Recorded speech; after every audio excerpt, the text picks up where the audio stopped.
कुछ दोस्तियां इंसान और इंसान के बीच नहीं होती, कभी कभी एक दिल और एक जानवर के बीच भी लिखी जाती है। और उनमें लिखी होती है एक ऐसी कहानी जो जिंदगी का मतलब समझा जाती है। आज मैं आपको एक ऐसी ही कहानी सुनाने जा रही हूँ। एक लड़के अर्नव और एक चीते शौर्य के, दोनों अलग थे पर एक जैसे दिल के साफ थे।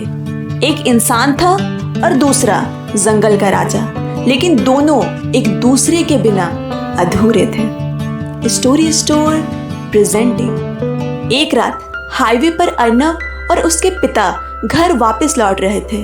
तभी उन्होंने सड़क के बीच एक छोटा सा चीता को देखा, ठंड से कांपता हुआ, डरा हुआ और बिल्कुल अकेला। अर्नव तुरंत चिल्लाया, पापा, इसे छोड़ने से तेजी में मर जाएगा।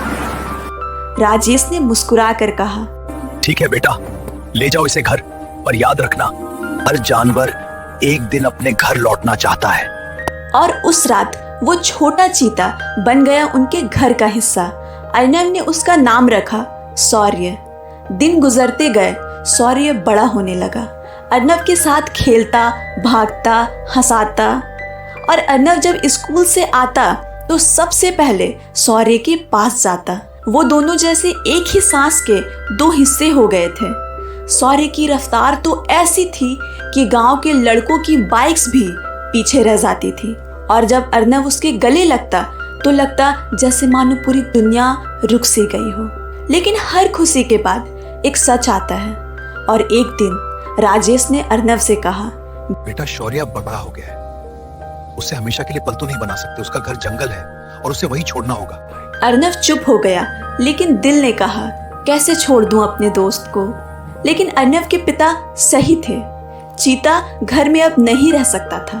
फिर एक दिन राजेश की तबीयत खराब हुई और कुछ ही दिनों में वो हमेशा के लिए छोड़ गए। अर्नव के लिए सब कुछ रुक गया था। माँ नालिनी ने कहा, बेटा अर्नव, हमें शहर जाना होगा। सब शहर आ गए, पर शौर्य खुश नहीं था।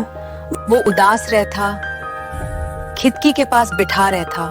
अर्नव जानता था शौर्य शहर के लिए नहीं बना। एक दिन शौर्य स्कूल तक पहुंच गया।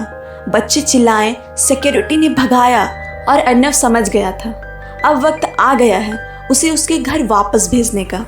उस रात अर्नव ने माँ के लिए एक चिट्ठी छोड़ी और पिता की मोटरसाइकिल पर शौर्य को बिठाकर निकल पड़े, उस जगह की तरफ जहाँ उसके पिता ने मैप पर निशान लगाया था। वो निशान था शौर्य के असली घर का। रास्ता कठिन था, जंगल, अंधेरा, हवा का शोर। मोटरसाइकिल का पेट्रोल भी खत्म हो गया। अर्नव थोड़ा उदास था, पर तभी एक आदमी मिला, विक्रम। उसने पानी दिया और कहा, बेटा, मैं तुम्हें जंगल का रास्ता दिखाता हूँ। लेकिन रात बदली और नियत भी। विक्रम उन्हें शहर की तरफ ले जा रहा था, पैसों के लालच में। पर जब वो खुद एक गड्ढे में गिरा, अर्नव ने बिना सोचे समझे उसे बचाया और कहा, मैं दोस्ती करता हूँ अंकल, धोखा नहीं देता। विक्रम रो पड़ा। उस दिन से अर्नव, शौर्य और विक्रम एक साथ निकल पड़े। भूख, थकान, दर्द सब मिले। अर्नव ने शौर्य को शिकार करना भी सिखाया, क्योंकि वो चाहता था जब वो ना हो तो शौर्य अपने जंगल में खुद जी सके। फिर एक दिन उन पर किसी ने हमला कर दिया। विक्रम ने अपने कपड़ों से अर्नव को ढक लिया, पर खुद बच नहीं पाया। अर्नव दौड़कर गांव गया, मदद लाया और उसने विक्रम की जान बचाई। कमजोर सांस लेते हुए विक्रम ने कहा, कभी अपना दिल उदास मत करना। जिंदगी का मतलब सिर्फ मिलना नहीं होता, कभी कभी छोड़ना भी होता है। अगली सुबह अर्नव उठा, शौर्य वहां नहीं था। वो जंगल के अंदर गया और देखा शौर्य दूसरे चीता के साथ भाग रहा था। जंगल का असली राजा बन चुका था। अर्नव चुप खड़ा रहा। उसकी आंखों से आंसू गिर रहे थे, लेकिन उसके दिल में एक शांति थी। उसने हल्की मुस्कान के साथ कहा, तू अपने घर आ गया दोस्त, अब मुझे भी अपने घर लौटना है। अर्नव माँ के पास वापस गया। माँ ने गले लगाया और कहा, तुम बिल्कुल अपने पिता जैसे हो गए हो बेटा।